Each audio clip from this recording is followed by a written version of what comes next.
Hello, and welcome to episode 96 of Champion Again. I know it shouts, doesn't it? How are you, first of all? I'm joined by Marignetic. How are you? I'm good. I'm good. I'm excited to be on and talk to you. I'm very excited myself. You've been highly touted by a few people, as we know, Rosie and Ash and a few. Oh my And God. I'm excited to hear your story, so no pressure. Um, Yeah, no First of all, let pressure at everyone all, know like especially from these two. let everyone know who you are and what you do.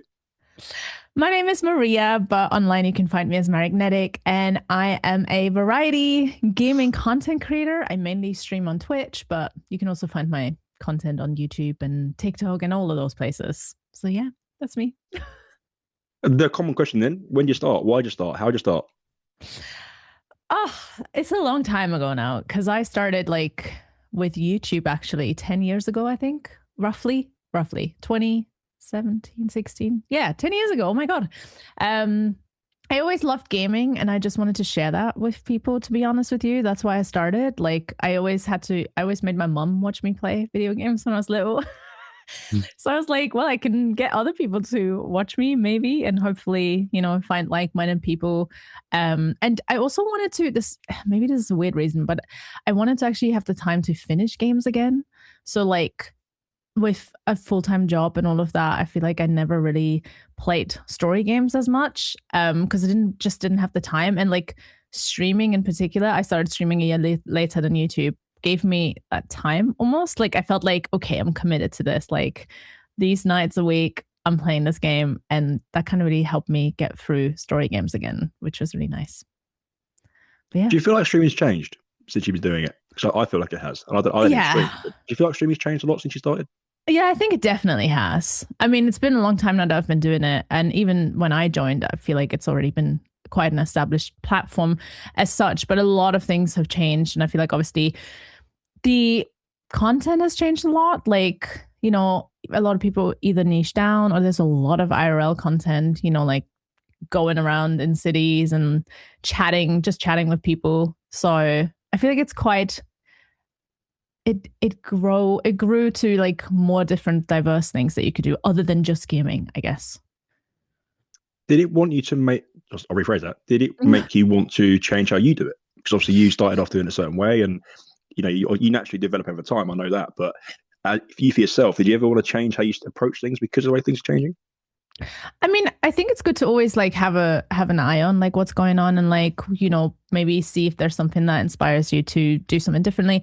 Like sometimes I wanted to go out and do stuff like in London or something, but also I don't have the setup for that. And that's not really kind of like my thing. Like gaming has always really been at the heart of what I do. So I'm quite happy to just kind of like go with that. And yeah, to be honest, that's mainly it. I feel like there's a lot of things you can look at and be inspired by, especially how to make your content more engaging, like certain subathons or whatnot, what people all come up with making games more challenging or more, you know, interesting if you've played it before kind of thing. But I never really wanted to change away from gaming, if that makes sense. Like I've done some cooking streams here and there, and that's been fun, but I always just kind of like being here on my chair. Because what you said about obviously mum, come watch me type vibe. Yeah. What were you playing back then? What was your first like foray into gaming as a whole? So the first games that I got into with gaming was a Tomb Raider that I properly played on a computer as well. Like I know a lot of people play on PlayStation. I didn't have a PlayStation 1. And I only got a PlayStation 2 very late. I just, I didn't have the means to have that. So I had like this really, really like terrible PC that could play The Sims and it could play Tomb Raider. So those are the games I kind of started with. And the reason I got into it is because my mom had a partner who was very much into gaming. So he was playing Doom. And I remember loading up the final level that I definitely couldn't beat. There was so many enemies throwing stuff at me, but I always loved loading it up and just seeing it.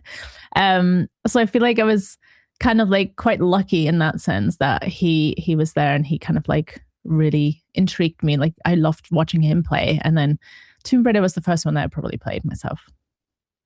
Because are you quite a outgoing person generally? Because the reason I ask that is people that do streaming nowadays, I wonder if they're naturally presentative, like they want to perform a little bit, for a better term.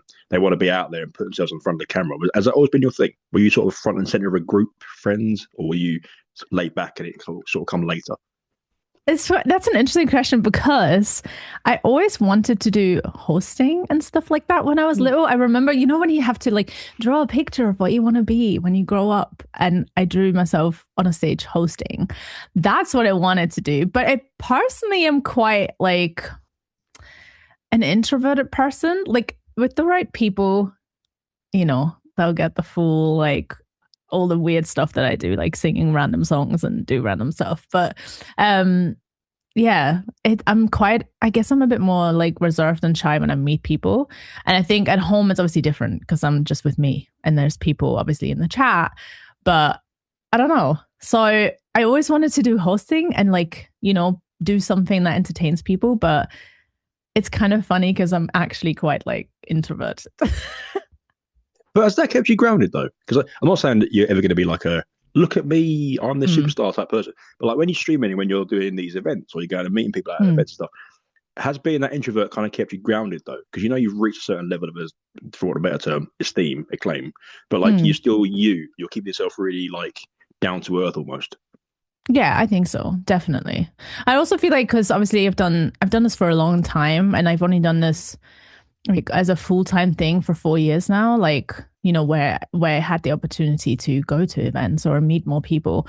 So I feel like doing it for a longer time and like, I'm also not in my 20s, and not saying that people who are in their 20s can't be grounded, but it's more that I think I've had all of this experience that kind of really helps to like, I know who I am. So like, I don't, need to perform to a certain way. I know who I am. I know what I'm doing and all the people that I trust. And I'm always, I feel like that definitely has helped. Like, cause I'm always just kind of like to listen to people, say hello, be polite, But it must be nice to have that reciprocated because I'm 36 for full context. And I understand completely about you feel comfortable in who you are, right? So you don't really care if X down the street really says something bad about it. So I was like, it's down the other end of the street. No one cares.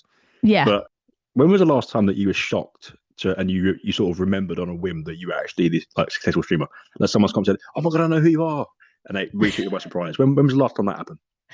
I have to say, I think the last time was MCM Comic Con in London. I mean, I knew some of the people in my chat were there, but it's always like, a surprise when people come up to you and say hi. Or like, actually, what I always find quite humbling is like when someone says in my chat, "Oh, I saw you, but I was too scared to say hi." I'm like, "No, please do say hi," because I'm just as nervous probably as you are. So, but yeah, at Comic Con last year in October, there are quite a few faces that I hadn't met before, so that was really nice. But also, it's always weird to me because I'm like, I don't personally see myself as like, I'm just like someone who streams on the internet, like no one special, I guess, in that sense. So, but then do you ever, and that's part of what makes it so endearing, right? That's why people are behind you in the first place, because you have that outlook.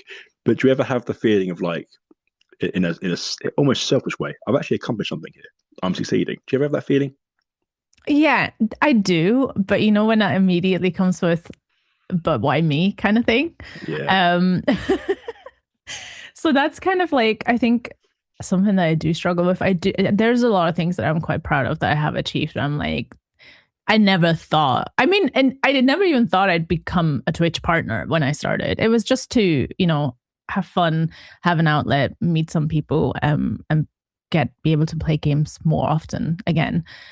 So it's never been the plan to be like something that I do.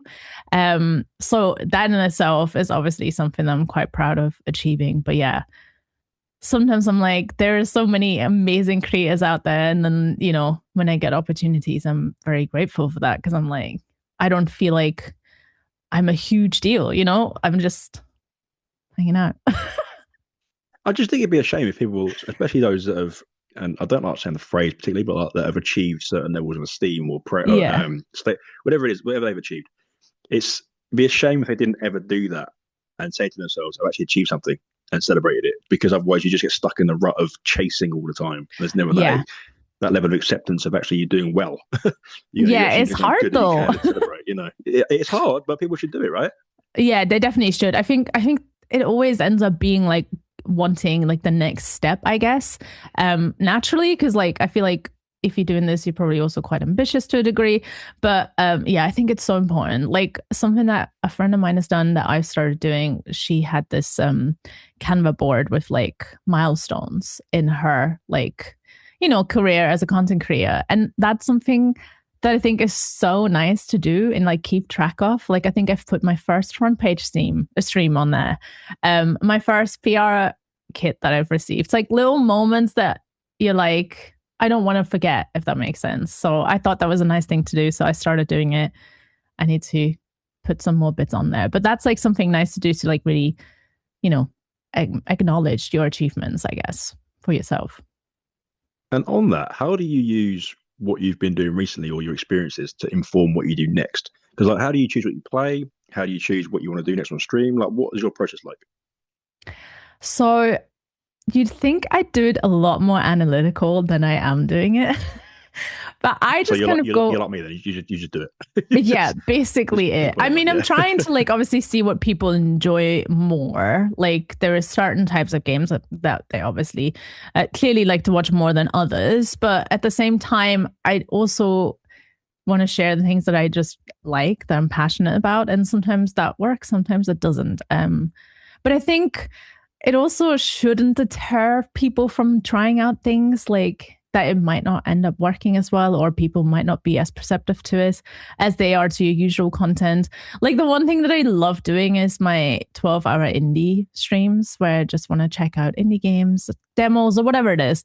I love doing that because I think there's such great indie games out there, and greatly enough, actually, it does work quite well. It's like a long stream. People come in, they can stay there the whole day. So that's my way of like doing something that I really enjoy that still kind of works, and it doesn't disrupt like my usual content as much. But I'm quite like, I think I know quite what I like and what my community likes. And I feel like over the years, they know that if I like this game, there's probably a reason to it. And they're like more open to watching and checking out themselves as well. And how much do you game off stream? Like, what are you gaming day to day? So at the moment, I'm playing Pocopia. Nice. Yeah, it's such a time sink. I've been trying to do like games for myself. So like I've been playing Consume Me. I need to finish that. It's a little indie game on my Steam Deck. So I usually sit on the sofa with my Steam Deck on my Portal to either finish off getting some trophies or finishing off indie games that I started, but I don't see them. I don't want to finish them on stream, but I want to finish them because I really enjoy them. So, but at the moment, Pocopia is taking over, which is not good because I had these games that I really wanted to play through, and now I'm just sitting there trying to build a town. Are you a completionist though? You said about trophies. Are you a completionist? To a degree, it's quite funny because I do like trophies. So that's why I will play most of my games on my PlayStation, because I just love the sound of the trophy. But I'm not like, I don't need to get every single trophy other than for the games that I love. So like God of War, I have the platinum. Final Fantasy VII Rebirth Remake OG, I have the platinum. So there's like, if I really, really love a game and it's not something that I feel like is super unachievable, then I want to get it. But it's not like I have to have it. Like if it's an easy-ish platinum and it's not like, so the last one I got was Cairn because I love that game. But yeah, I'm not like, I need to have the platinum, but I do like trophies. Really quick on going back to streaming real quick. Yeah. I wanted to ask about longer games because we've had loads of conversations about games that are super long, right? I mean, I've just restarted Witcher 3, but like there's a whole these games that are super long. How do you approach those with streams? Do you have a set schedule for this? Say on Monday. Monday is I'm playing so-and-so game and it's 50 to 100 hours, so they know what they're in for. Do you play longer games, or do you think they're sort of being waned out a little bit of streaming because it's such a fast cycle? So this isn't actually a good question because I started the Mass Effect series this year. And I started one. One is obviously not as long, even though I somehow still managed to do 40 hours because I did all the side missions. But yeah, you can be there for a long time. Yeah. So I'm going to start Mass Effect 2 now. And the reason I put them off for a long time because people wanted me to play them for ages. And I know that I would have liked them, but it was 3 games that are not necessarily the shortest games were quite intimidating. but I just like mixing it up, I think. So I will have like a longer game. Like now Mass Effect 2 will not be the shortest game. Um, and then like I have my breakup with like doing my 12-hour indie game stream, or, if I feel like on a Saturday I want to do something. If it's Saturday, I keep like for if I maybe want to take a break. So during the week, I'll do like the main longer game. And then like Saturday, I either do that game, or if I feel like I want to break it up a bit, or a new game came out that I want to showcase to people, I'll just swap that in. I'm trying to be like as good as possible with planning ahead. So I'm like, if I start Mass Effect 2 now, I can finish it before Pragmata comes out. Then I can play Pragmata. That gives me time until 007. And then after 007, I want to do Mass Effect 3, I think. That's like the idea. But obviously, it just kind of like depends. But I still like doing longer games, I think. It just depends, because it's like sometimes side missions can be super fun and super entertaining, or like they can't, when you like run around and just do some errands. So it's like hit or miss kind of thing. Sometimes I do them off stream. For Final Fantasy 16, I just did those off stream because I didn't feel like they were adding much to the stream. It's just an interesting balance for me, because there's some streamers that I've seen where they become, in the best way possible, the background noise. So like you put the stream on and they're just in the background, right? You can be doing your day normally, you'd be making food and watching the stream in the background. And I remember watching Sophie Darling, and she was playing Witcher 3. This was in lockdown. Yeah. And it became that. It became literally just, I knew that every Tuesday it was going to be the same pattern. I could just sit and watch 2 hours of this. And over time, you build up I've been there for 4 weeks now. I've seen this amount of it. It's fantastic. Yeah. Rather than here's that quick fire burst of, I don't know, Fall Guys. Like, it's just a quick fire, quick whatever. Yeah. It becomes part of your journey. So I wondered if streamers really consider that still, or if it's sort of waning out a bit more.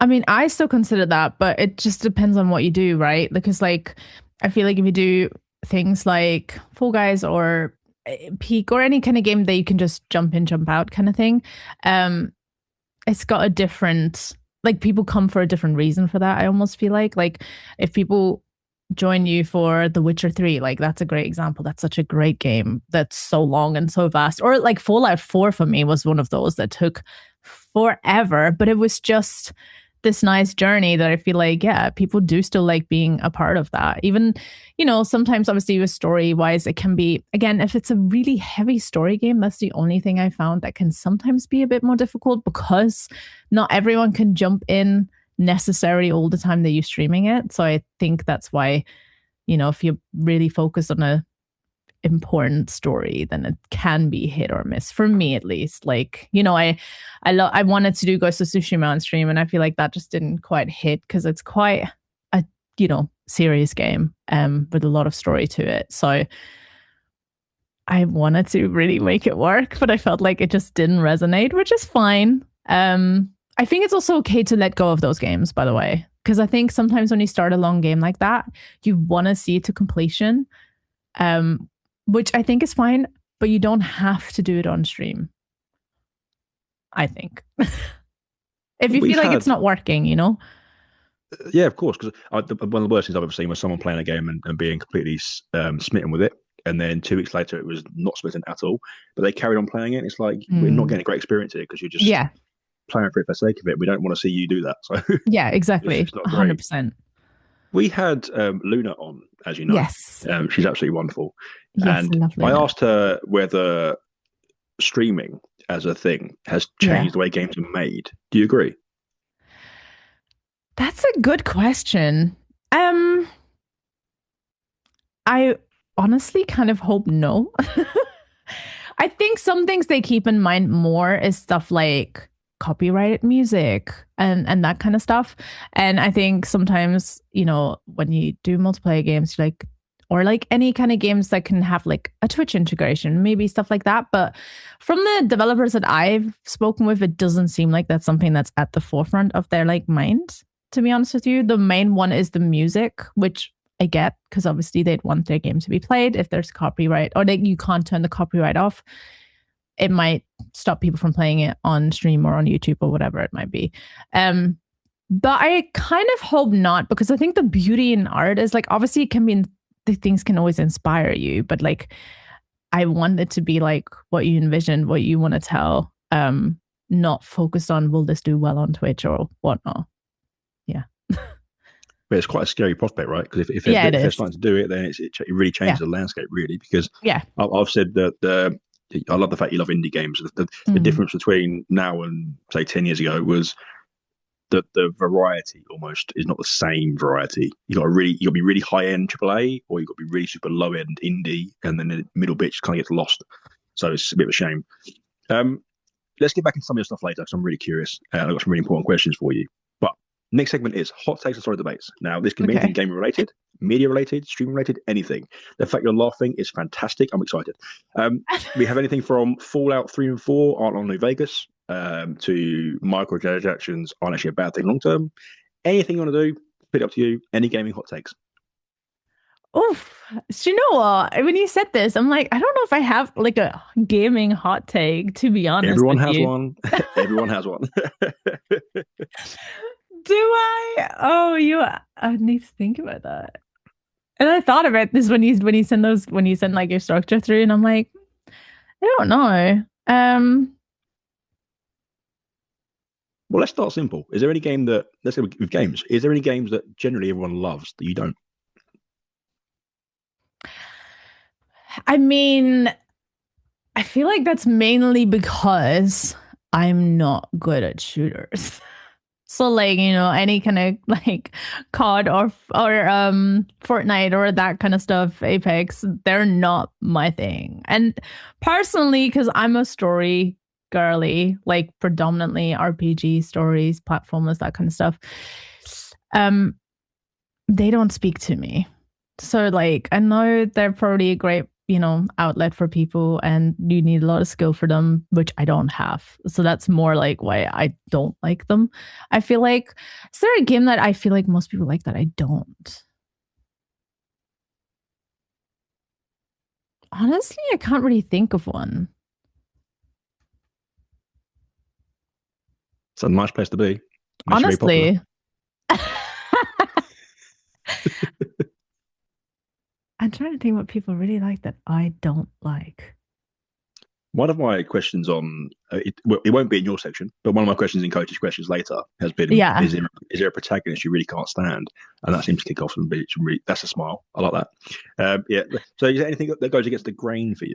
Is there any characters you think they're beloved that character there, but I hate them? Yeah. Do you know Anything what? in I that don't hate this character, but I don't see why people love this character. Well, actually, I can see it, but like, I'm not like, to me, it just doesn't work. And that's Clive from Final Fantasy 16. And I feel like everyone like really will not like me for that.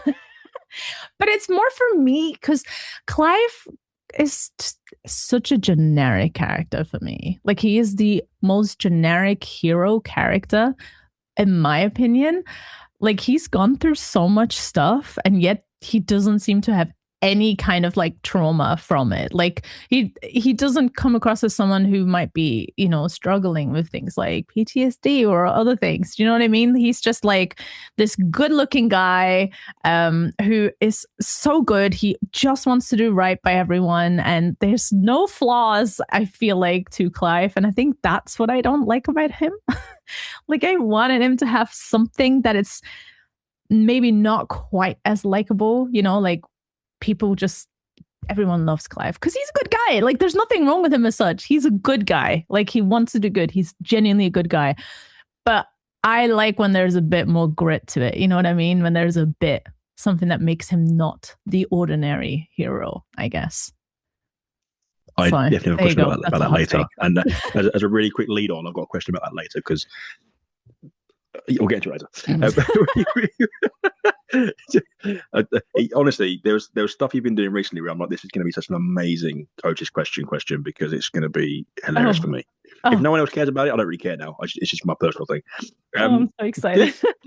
Do you feel like with the games you play, there's ever a moment where you're like, I love this, but my audience doesn't, so you stick with it anyway, or don't stick with it anyway?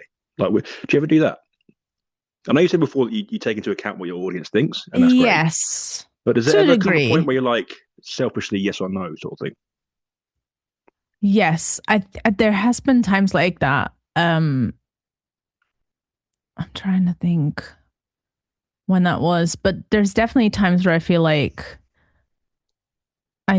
some of you like this, but I'm just really not into this. I'm trying to think what if there was one recently, because I feel like I've been quite good with like choosing what I want to play, because I know what I will enjoy. Like I still want to obviously try out games that might not be my typical kind of game, but like um but I definitely will do that sometimes. If I feel like the game is actually good, I will still want to finish it. And sometimes it's just things that might not resonate with them. I remember when I first played through Never, I thought people would love me watching it. I think maybe it also was because it just came out, but I feel like it didn't work as well. And I really don't know why. It must have been just because it came out. But I sat through the whole game because I wanted to finish it. I absolutely loved it. And I feel like everyone needed to experience it. You know what I mean? Like, if there's a game that I feel like is so good, people need to experience it. I will not shut up about it. The only one that I didn't play on stream that I kept telling everyone about all the time, to the point that they were like, Maria, do you want to tell us about Animal Well today? I'm like, yes, please play it. I've been playing it until midnight. But in hindsight, I would have liked to play that on stream, but I didn't, because I started off stream and I'm like, well, this is mine now. But I still wanted to tell everyone about it because it's a good game. Play it. It's so good.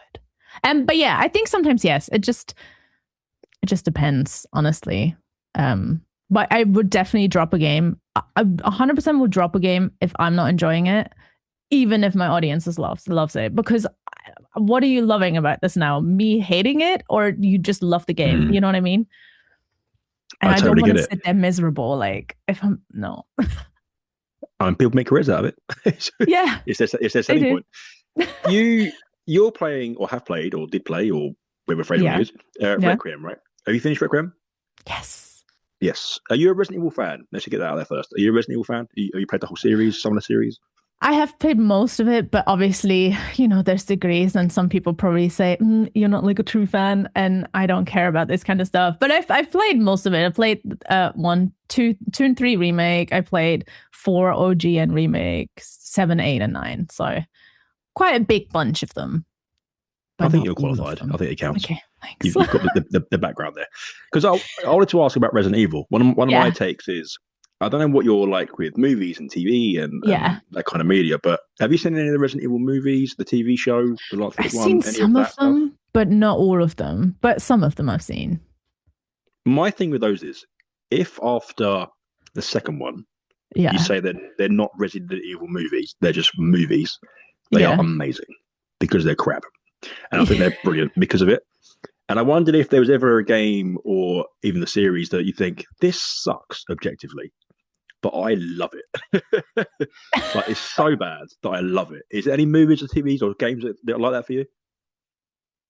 Oh, do you know what? I like that you said Resident Evil films, because I think the beauty in those is it's so wild. You can kind of do anything with it and it's still okay. Like, it's still fun. Like, it's fun.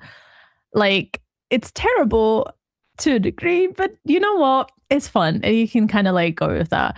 I feel like a lot of horror films are like this. I want to watch a lot of like just random, like really bizarre horror films sometimes whilst I'm a game, because I don't have to pay attention to them. And they're just so weird. But sometimes they're still like so good, or they turn out to actually be better than you expected. And so I like horror films in general. So that's kind of like my take. I feel like they can be, I wish I had a good example for you, because I think there's so many that are like so trashy, but that's what makes them entertaining. That's what makes them so good. It's the 2000s for me. It's like, it's not a horror film, yes. but like not Roadkill, Joyride. Was it Roadkill in America? Joyride with Paul Walker. It's just obviously there's Rezzies, there's the Terrifier movies now. Yes. The popcorn movie doesn't really exist that much, right? No, I agree. Do you know what? Even looking back at like, I Know What You Did Last Summer, that film is actually so ridiculous when you watch it again. Like, I've watched it recently and I'm like, what the heck is this? But it's so good because it's just so silly and entertaining. Like, the new one that they made off it, like, I don't know is it not called the same? I don't know. But that one, I was like, this is so silly, but it was so entertaining. I had a great time. It's not like it's not going to win awards, but it was fun. That's what I think is missing from games, though. Going Yeah. back to games, because like I said earlier, the fact you've got to go from big massive AAA to super low indie, the middle ground doesn't really exist. I mean, it does, but not to the extent it used to. Mm, Where it's just a popcorn video game, just a PS2 era. The game is not going to be great, but we've made it because we love it and we think it's going to be fun. yeah. Put it on, play it, and 2 hours later, turn it off, and then come back. It doesn't really exist anymore, does it? I agree, and I also think though that gamers are so spoiled. They have such high expectations that if the game isn't a 90 on Metacritic, it's apparently terrible, which is just not true. Like there's so many games that I enjoyed playing. So one that probably people like I enjoyed playing through Forspoken. Did it have a lot of problems? Yes. There's some, things where I'm like, the pacing is not great. Some bits I really, didn't enjoy. But overall, I played through it. I had fun. I could collect cats. So I had fun with it. But, people just get this one objective. They hear one thing and then they're like, no, that's a trash game. And I'm like, it's not as bad as people are making it out to be. Like, it's not a groundbreaking game. It's not, going to be in your memory forever, like as this game that you'll remember as like, oh my God, this was the most amazing game I've ever played. But it wasn't so terrible you didn't want to finish playing it, or at least for me. And I think people are just spoiled and they just expect the top of the top all the time, a super deep story, a super, fun gameplay loop, amazing graphics, whatnot. And it's just like, I've even recently with God of War Sons of Sparta, the whole outrage because of the art style of it, and like people being upset that it doesn't look like God of War, doesn't play like God of War. And I'm like, it's not meant to be that. It's a different passion project. And whilst it's not going to be the best Metroidvania game you've ever played, it's still fun. Like I'm having fun with it, So yeah, I see what you're saying. I just think also a lot of people don't give a lot of games chance anymore because they're just like, oh, that's a 7 out of 10. I'm not playing that. But it's where our cult classics come from. Yeah. The memory of this wasn't amazing even at the time, but it's great now because I used to love it. But that just doesn't exist.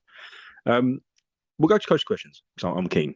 So for those that don't know, I do coach questions. I do questions on my pages, Instagram, TikTok, everywhere I do it. Everyone's saying TikTok is dying. That's another story entirely. So these questions are at random, and I picked them for you. Now, question one is: who has the best grunt in gaming?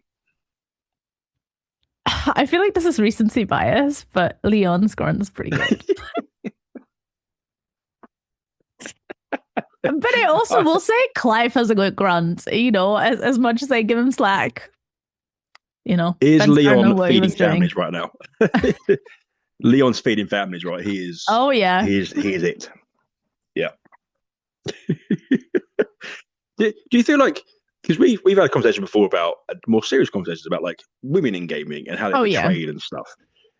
It hasn't got, even when it's male or female, whatever lane want to go down, right? It's not got to be a super serious thing as anymore. Someone can just look good, right? Oh yeah. Yeah, we've had it commented about Laura and even Samus at the time, like the way the women are portrayed. But like with Leon, it's just fun, right? Yeah, he's just a super, super lovely bloke with big arms that grunt. Yeah, that's what I mean. He's just a funny guy. Yeah. Do you feel like it's been as Requiem reignited that franchise? You think? It's so interesting because I really enjoyed 7 and 8. Like for me, 7 was the first one I played. So obviously, where they completely, 6 obviously wasn't. People keep telling me don't play 6. It's terrible. But I'm like, I thought it's straight after 9. I must 9 straight after 6 practically. So I have to play it. But I think honestly, I think sometimes people get swept up in other people's hype, right? So obviously I was so excited when I saw Leon because I love Leon from 4 and 2. So I got really excited about that. And I feel like a lot of the time when you see other people excited, people get also excited. So I think that's what helped 9 in particular to get as big as it is, But I feel like 7 and 8 is a great job as well. Like I feel like we shouldn't like disregard them. I don't think 9 reignited it. I think 9 has just maybe pushed it to more popularity. And also we'll get more people to play the older games because obviously it's directly linked and you want to see Neon in 4 and 2 and then play the first. So that's what I think. I agree about that, about going back and play the older ones, because there's a blend that some games make perfectly, which is the nostalgia versus new, with new, and it makes you want to play the older ones, like, go back and play them. So it's really succeeded there. What was the last game that earnestly surprised you? I will have to say it was Cairn.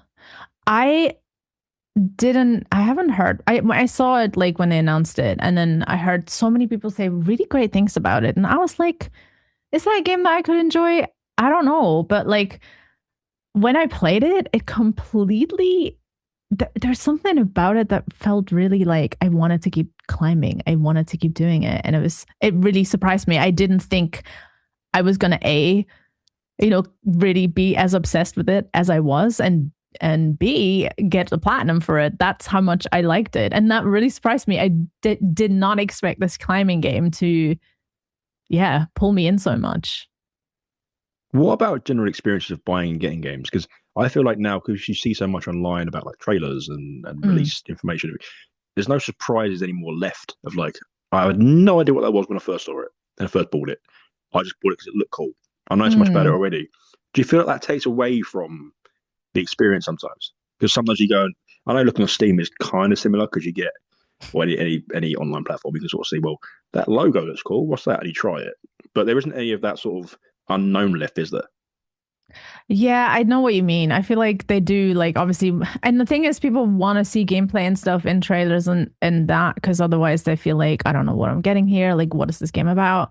So I feel like it's because people want that information. That's why it's not as like, kept on the wrap, if that makes sense. I feel like what was really nice is when you could get those CDs with demos and you just play those. Do you know what I mean? That was great because you just don't know what you're going to really get. There's a CD that comes with this magazine that also had some fixes for other games, but you try out some demos and maybe really find something that you really like. And I think that's why I like checking out demos. But yeah, you kind of already know what you get yourself into a lot of the time.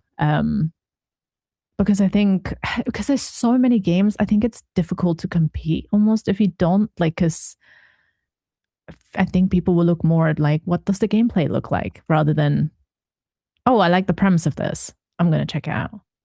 So my next one is, and let me just think about it because I've got a line I want to go down. But okay, is there a cancelled video? Is there a cancelled video game that you're still not over? Cancelled, as in like. What video game are you super looking forward to that just got cancelled or pulled and you just can't get over it? It have to be PT, and I never got to play that, demo. So I'm very upset about that. Do you feel like, because a lot of games obviously see the light of day, but they don't initially come out fully fledged and like complete almost, and you wonder why they've not been delayed even more. Like GTA 6 being delayed, it's a different animal entirely, but whereas some games that feel finished don't even, they never come out.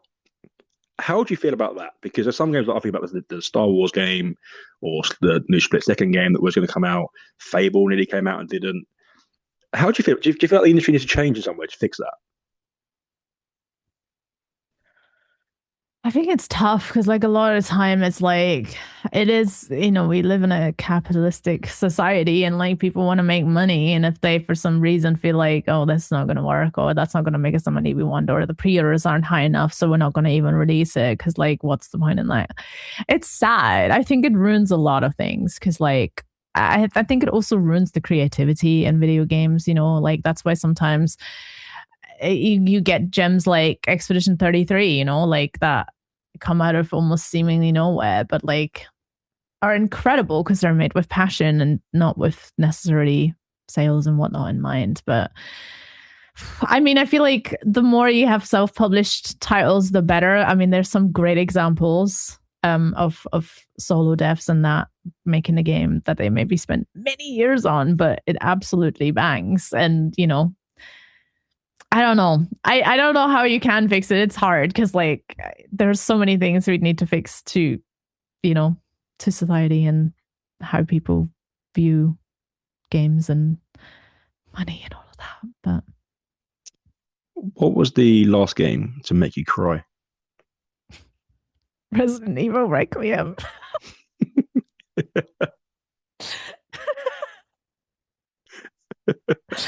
Oh, yeah, that was the one. Do you get emotional? Are you an emotional gamer? Do you get invested?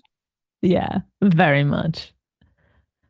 Very, Has very that always been a much. thing for you though? Because are you big into? Are you a story driven person? Are you a character driven person? Do you really invest in these things? It's always been your personality. Yeah, I feel like it's definitely like characters and stories, like 100%. Like if I get very invested in them, I get very emotional over certain things and animals. I love animals. Never. Also, the prologue that they've recently released, that one also made me cry. Just because I knew what happens in the main game, and I'm like, this is so sad. Well, Yeah. given that you that sort of person, then which going back on any time I'm going to go to, but Mm. which character do you think deserved better You mean in like in general the game or like from the community or in any way you want to take it? oh, that's a good question. I like it. Oh. See, I really, really love Barrett, and I feel like sometimes Barrett gets overlooked a bit, because he's like not the main character and whatnot, but he's got such a great story and he's such a great character, and I love him to bits. And like, it's just like knowing what goes down like in his past and like when he revisits some of these areas later on, it's just always makes me super emotional. So I feel like he deserves more love all around. It can be taken in a number of ways, right? Because I mean, people have said. So I did a video on it ages Mm, ago, and some it can be anything from Dom didn't need to die in Gears of War mm, to how they like, as you mentioned earlier about how they're treated by the industry. So like, we haven't got a Sam Fisher game for 13 years, but like, anything in that realm. Are there yeah. characters that like Bayonetta? Does she deserve better because she's not pushed enough into the mainstream because she's different as a female character? Like stuff like anything in that realm sort of interests me. And I wonder if there's Do a character where you thought, you've earned more than what you get, basically. mm,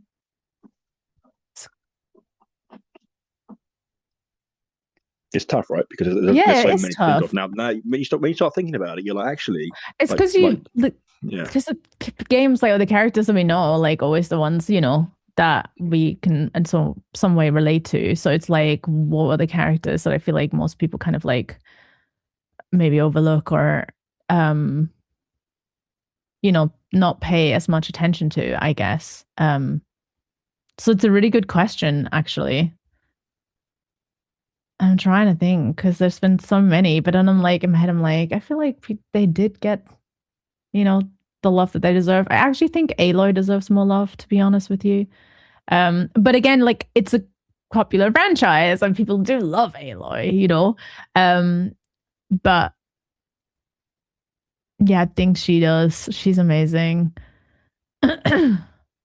Hmm. One to ponder. Definitely one to ponder. Yeah, does Maybe that's change a the narrative good a one little to bit. ponder on. Maybe you can get some comments in the comment section. So I need to do that more. I need to No, start that's in. great because I feel like Yeah. people have like some really good takes, and I'm sitting here Mm. because like I think sometimes when I get asked these questions like up front, I'm like, oh, there's so many games I've played. Like, who is there? Like, um, and like who deserves more? Who hasn't been kind of like overlooked? And I'm like, it's almost like this choice paralysis. And then I will The whole probably Netflix thing. go think of it later, and then I'll be like, Mm. oh my god, that's the person. So Well, I'll be I've got a putting streak names going on it. where on this pod, my current streak is I have one really good question that Yeah. I get. That's a good question, and the other one is I have no idea because it stumps them. So I have two separate questions that always work. So my streak's alive. So last question then is, or last one in this segment is, Yeah. what is something in gaming or in content creation that you're yet to do, but you still plan to? That I've yet to do, but but I'm still planning. plan to. Right. There's a lot of things I want to do. I definitely want to do, again, this is also a part of it is because people seem to really enjoy how I react to things. But also because I actually want to get time to watch certain series that I never really had time to watch, specifically anime. So I'd want to do like an anime reaction channel. That's something that I'd really want to do. I haven't done yet. But what something that I wanted to focus on was also do more like um you know content bits of people like at events, like just little like content like question bits and that. I've done a few. I want to do more of that. I want to be more like outgoing in that sense because that's not really me, but that's like something that I'd like to do, like do more like to the event themed kind of like cute little questions that I can add together from different people. So I want to do more of that. That's something that I've like it's in my head, but I haven't done that yet. There's some really fun like things that I want to do with my friends that I just don't want to do, so I don't want to say too much. Um, but yeah, I feel like there's just so many things possible that I still want to do. But like the one that I mentioned first, like a anime reaction channel, because there's so many that people tell me that I need to watch, and I just feel like I've never got time. So like stuff like that gives me the time. I'm like, okay, I'm setting the time away because it's like something that I'm doing for content, but also for me. Does that make sense? 100%. It just kind of like helps me do that. But yeah, but I there's definitely like have other things. suggestions. Yes. Oh, Yeah, please tell me. on the anime for sure, 100%. Yeah, so What's your favorite? I started my. Oh, it's a big question. I started watching my proper anime kick about 2 years ago, and I've not stopped since.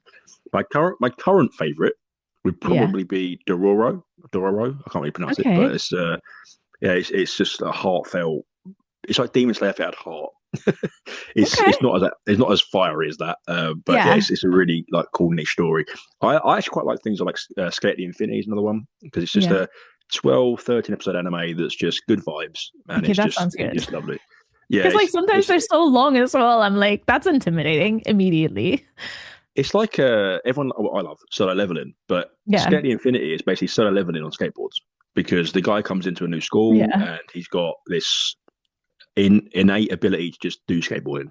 And they Yeah. have this skateboard like Need for Speed style Fast and Furious underground racing scene that they then get involved in. That he I becomes really love good at. that. Yeah, it's just incredible. And it's him and his friend learning how to skateboard properly. It's fantastic. I love it. Obviously, Death Note's the main one. I have that. Yeah. I'm currently watching Berserk for the first time. Okay, More yeah. taken with it. Vinland Saga for the first time. There's loads. There's There's so loads we can get into. many. Yeah. But that's why I said it's like games now. It's like the Funko Pop thing. Someone once told me with Funko Pops because I was saying about because I was going for a thing with my then partner picking up an X Men one. And I was like, "Do you Yeah. ever get to the end of these? Like, how do you collect series of these?" Said, don't. It's literally endless Funko Pops. You cannot collect everything. So don't approach what you can. Just pick what you want. And I was like, that makes so much sense to me. Anime's the Yeah. same. Just watch what you want. Don't Yeah. think you got to complete There's so everything. much. Just Yeah. watch what you want. Yeah, Yeah. brilliant take. Um, It's a good way to look at it. Creator Spotlight, our final section. This is your chance now to shout out the creators you really enjoy. Or if you're not going to be giving names, no dramas at all. But just give us an idea of the content that you enjoy and why you enjoy it. Well, I think I'm like because I get so invested in stories. I love watching other people get invested in stories. I mean, there's so many great creators out there, but that's what I really like watching. But there's also sometimes because like we talked about background noise, one of the creators I absolutely love watching, he does Souls like runs, right? But he's got great conversation going. It's like obviously the same pretty much, but I just really enjoy doing my emails or editing whilst I have that up because then it's like kind of like background noise, but I still feel part of it. So I do like that as well. But I also like just sitting there and being invested in someone experiencing specifically games that I've also played. I'm kind of like that. I'm sure a lot of people are like that. I want to see how other people do things or figure things out, how they react to certain story beats, and that. And then sometimes I just like, hanging out with my friends, to be honest. So I'm like, I'm here, you're here. You're not really just talking to me, but it feels like I'm part of it. So, like I'm hanging out with my mate. What about someone if you're whether it's Twitch or somewhere like that that's streaming, Mm. or it's a short form content or YouTube video? Yeah. What about someone's presentation or their cadence or their presentation style would draw you in straight away? Like what would go, actually, that seems interesting. That seems cool. What's that? What would keep For you watching for a little bit? for me, I think it's energy. Like I think maybe that's also again because I'm quite an energetic person. Like I do like cozy vibes, but like if it's something like, something that pops up on TikTok or on stream, it's like if there's like a certain energy behind it, that's where I'm like, oh, I'm interested. I'm intrigued to see, what you're doing, what it's like, what I want to listen to, what you're showing me here, what you're talking about. So yeah, for me, it's like it doesn't have to be someone that's like loud and super extravagant, but I feel like if you have a very like certain energy with which you present, that's like something that catches my attention. Um, More than just like someone that's soft spoken. That's that is nice as well, but that's not, my attention grabber, I guess. Because like it goes without saying that I mean one of the big things we always have on Mm. here is two things really, which is authenticity, of course, and Mm. passionate about what you're talking about. So we have a lot Yeah. of people that come on and they've said, "Oh, I started following so and so because they were talking about something I had no idea what they were talking about. Mm. Like they were in the right genre or thing, but they love it so much, and you can tell, and it makes me want to watch and learn about it." So when was the last time that happened? When was there someone they were doing archery, cooking, whatever? There was something random they were doing that you went, "I still want to watch it though. I'm being drawn to this." Has That that was, happened recently or yeah, before? to be fair, that's happened maybe not super recently, but fairly recently. And that's how I got back into reading books. There's this, what are they called? BookTucker.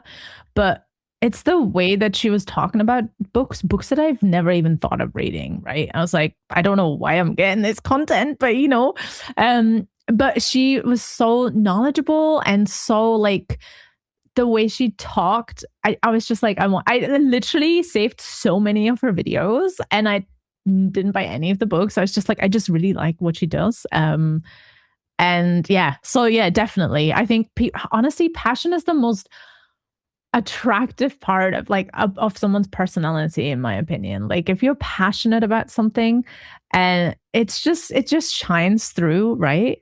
Um, so it could be, yeah, it could genuinely be anything. Like if someone talked to me about gardening or mowing the lawn, but they do it with so much passion, they know everything about this flipping lawnmower. I feel like, yes, there you go. This is fun. It's nice to see someone be passionate about something that they clearly love and they want to share with people because they love it so much, rather than just here's a negative take because that gets lots of views. We love negativity. So yeah, definitely big one. Do you feel like, and I'm going to get sort of intertwined with a few questions here, I suppose, but do you feel Mm. like there's okay, so we had the women in gaming episode where we had people coming on and talk about how women are portrayed and how they feel in the industry, do they feel safe, do they feel protected, do they feel like they're out there in the right places, da, da, da. And one thing I asked them was, if there's ever a negative person coming into the stream or Mm. there's just the negative like stuff happening, do they feel like the voices supporting them are getting stronger? Do you feel that? Do you feel like if there's someone coming into your stream or your place Yeah. of sanctity, if someone's being really arseholey or like just being whatever, that their voices feel safe enough to support you now? Do you feel that's actually there now?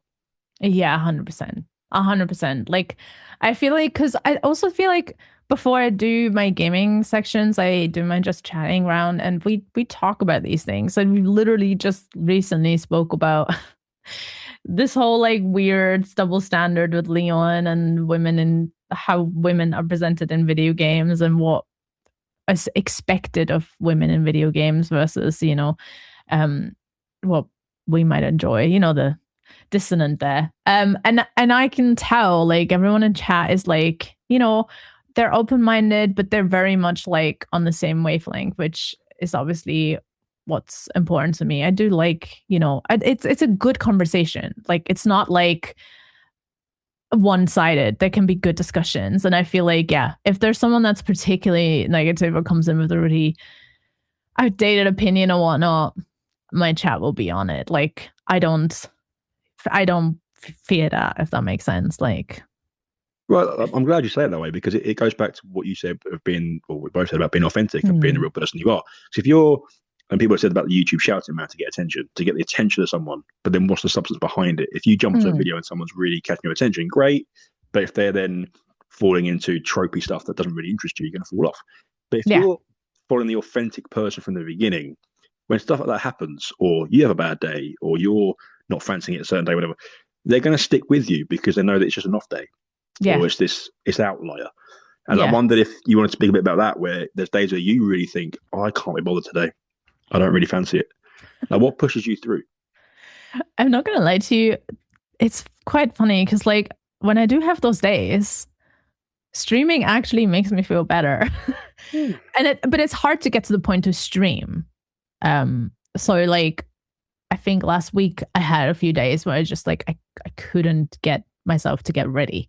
But I knew if I would have done it, I would have probably felt better afterwards, because I feel like just like the vibes and the banter with everyone in chat, it just kind of like is really uplifting and just puts me in a better place. You know, it kind of like gets me out of my headspace in that sense. But it's difficult to get to the place to go live, to actually hit the go live button. But also at the same time, like, I feel like I can be very honest with them and be like, I've not really had a great day, or, you know, I'm not really in the best headspace. And so we're just so on Saturday when I streamed, I just a chill game rather than, you know, something. We've been doing a lot of horror. So I'm like, I'm just going to do something chill, and everyone's really chill and fine about it. And they're so sweet and like, don't worry, take your time. So I do feel like, I'm quite lucky that I don't feel like people are, because I think people can sometimes obviously expect, like, they want, you know, you're also a source of entertainment. I get that. Like, you know, they don't necessarily want to see someone just be mopey or whatnot. But I just feel like they're really supportive and understanding. And then even if sometimes, you know, sometimes it's hard to take jokes when you're in that mind space, because usually it's fine. So I will just say, look, I'm really sorry. I'm not in a mood for that today. And they're like, that's okay. You know, we'll go another day and another day will be fine. And I won't, you know, take them to heart or whatever. So yeah. I think one take from me from that as well is it's one, there's two parts of that. The first part is, like, say, you hop on live and your friends are there, people you know are there, and it sort of helps get you more energized or get you through the moment, etc. But for those that are out there that, and you see this everywhere, they worry about streaming to 0 viewers or having the part 2 of that is the actual hitting live in the first place. You feeling comfy enough to jump on and do something out of your comfort zone at the time, or just put yourself out there. That itself really brings the brain to a composed level. It makes you feel better because you've done something that's made you feel good, if that makes sense. You going live itself is a step. Do you sort of feel that as well? Yeah, I mean, the confidence to have the camera on and just be you in itself is an uplifter. Oh, yeah, I think that can definitely be one. And I also see it is very daunting, like, especially when you start out doing it. Like, but yeah, it's kind of like, it almost kind of like helps in the sense of there's like, you know, I put my lights on, like, I put my makeup on. It's like that whole process before you go live. That's kind of like, yeah, definitely. And just like knowing that there's people who just want to hang out with you for you, you know? And I know obviously some people, which is absolutely fine, have more of a persona that they use when they're online and when they stream. But yeah, it's just nice for me, that's not what I do. So it's like, I'm just weird when I'm not streaming. So it is nice, yeah. My favorite question. So we flip it. Why should someone be following you? Why should someone be following me? That's a great question. I feel like I should have a really great answer to this, but honestly, I just think if you enjoy just having a good time together, crying, laughing about, you know, the things that really live through in the game, or like just having a chat with mutuals, then come and join me. I'm not the most incredible gamer, but it's always fun, and there's always an unexpected silly moment. I really don't take myself seriously, so there's been some really fun raps that I've done. So sometimes people can like request a rap basically if we hit the goals, and they've come up with some great topics that were based on games. One was about golden poo.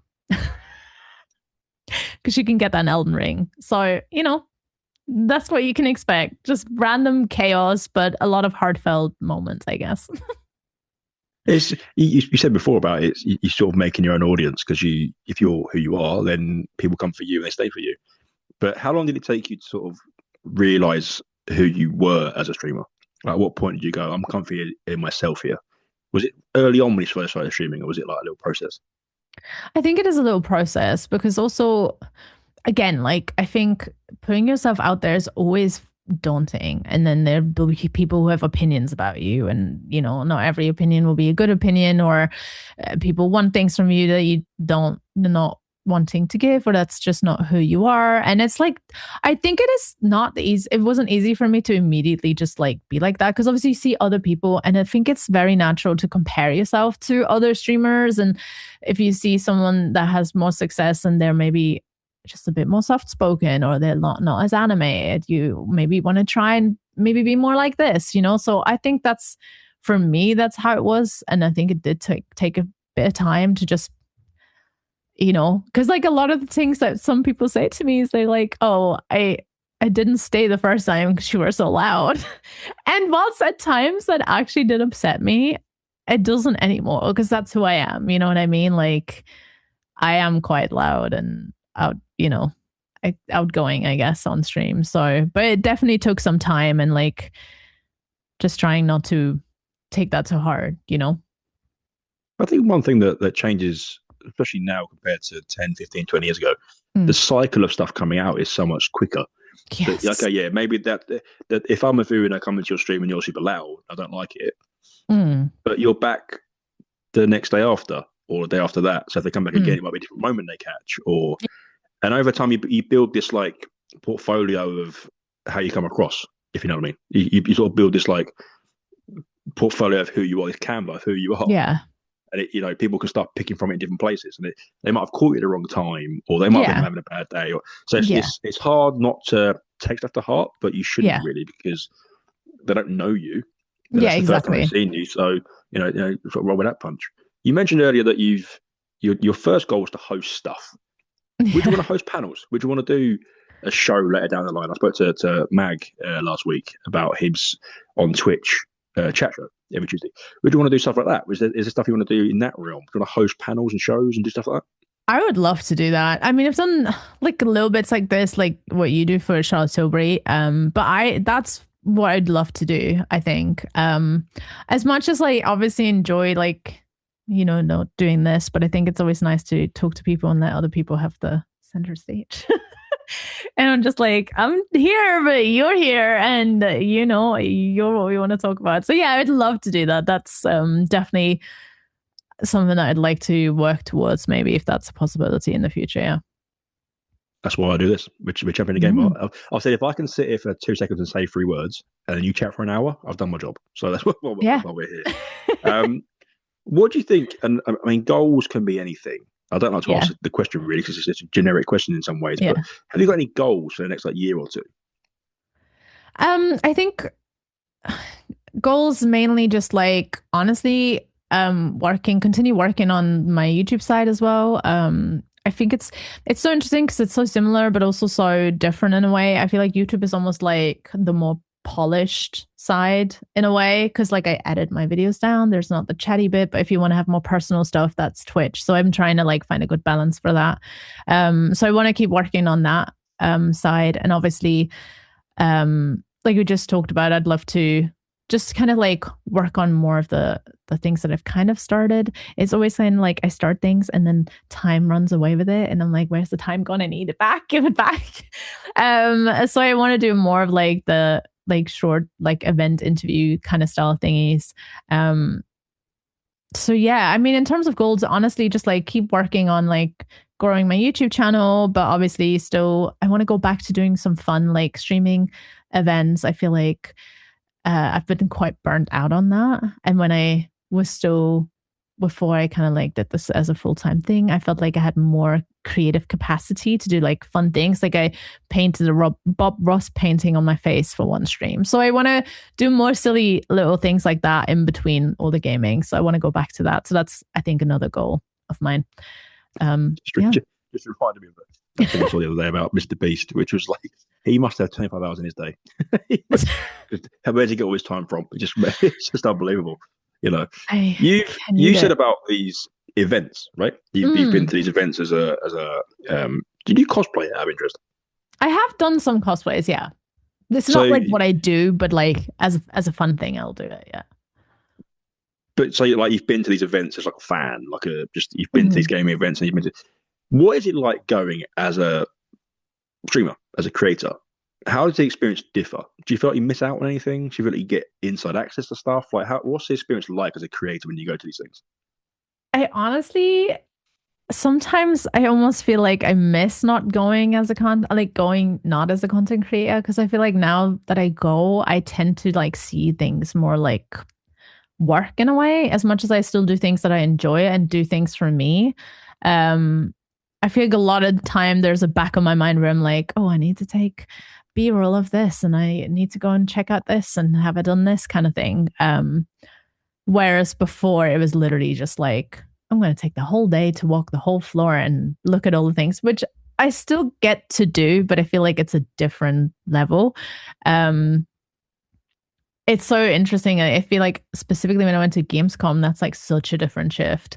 Because you know, if you go as a content creator, there's all of the, you know, business to business side to it rather than just on the show floor. And it just feels so different. And sometimes I wish I could just like go back to just going and just enjoying it on that level. But obviously I'm extremely grateful to be able to, you know, go and play things that other people are not able to play just yet, and I can get excited about it before it comes out. So it's like, you know, trade-offs. Well, it's like the whole thing you said about games earlier, where because you're streaming them, does it ever take away from actually playing them? Like if you happen to play them on stream and not experience them on your own first, or however Mm. you intake them, does it ever change how you experience a game? Because I feel like it would personally. I know some people said that yeah, you're playing them on the stream, so yeah, the experience is actually better because you're playing them with people.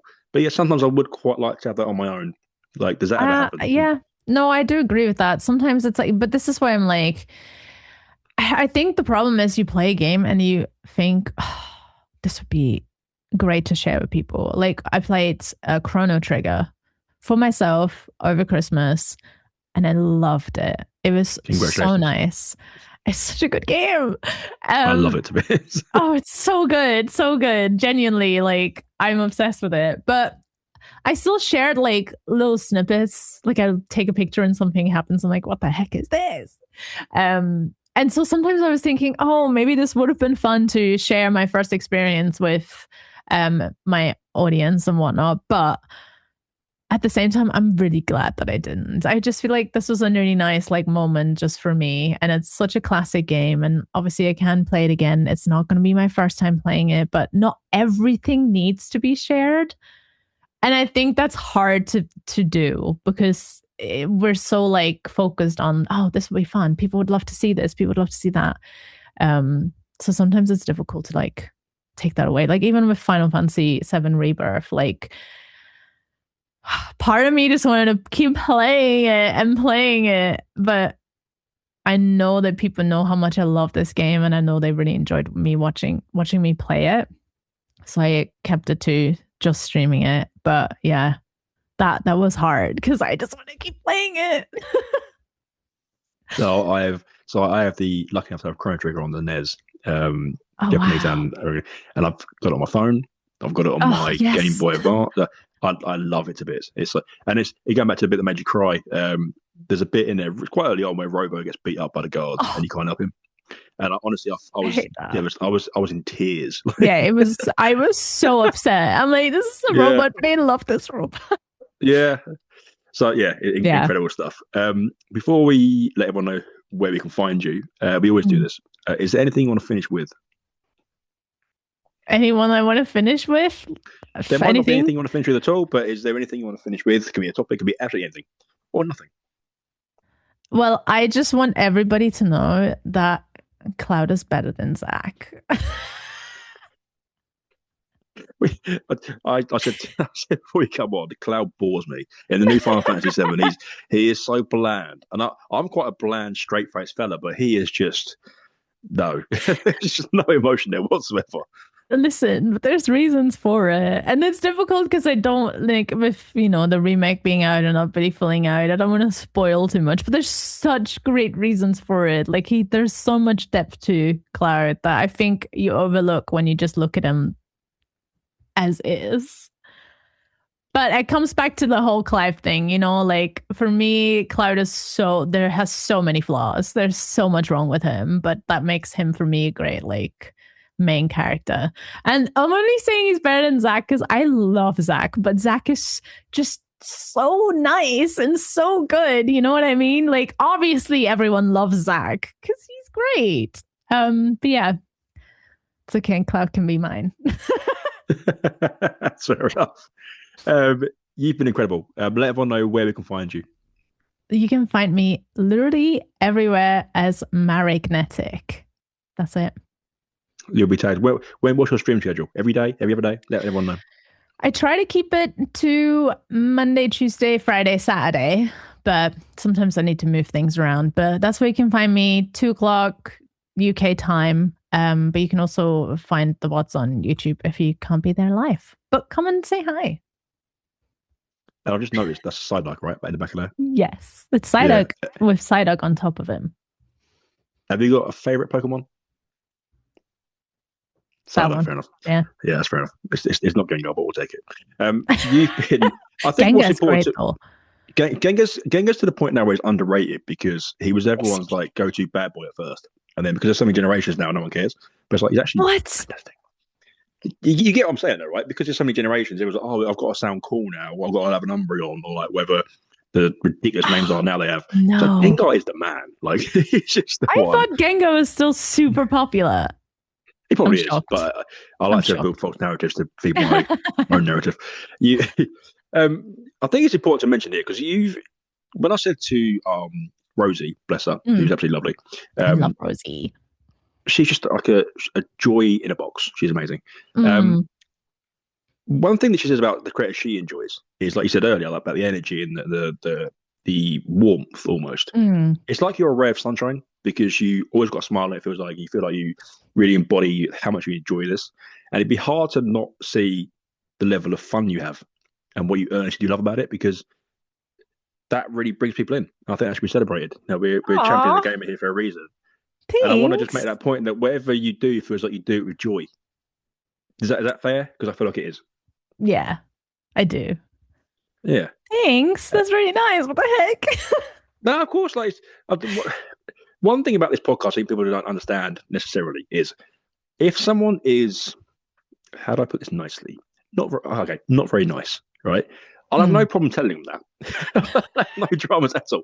But like we're championing the gamer inside them. So like if they're doing something that's great, I can celebrate that. Yeah. You are like a ray of sunshine. You make things fun, you make things joyous, you make things wonderful. And whatever you do, keep doing it because I want to see you on more shows. I want to see you do more stuff. Thanks. And just keep building because what you're building is fantastic and the foundation you've got is superb, but keep pushing because you're top tier already. You know, people can aspire to be like you. Thank you. Okay, now I'm going to go cry. Goodbye. I've done my job. You've been episode 96. Obviously, I'll put you in the little description below. And I'll catch everybody on the next one. Do we say bye?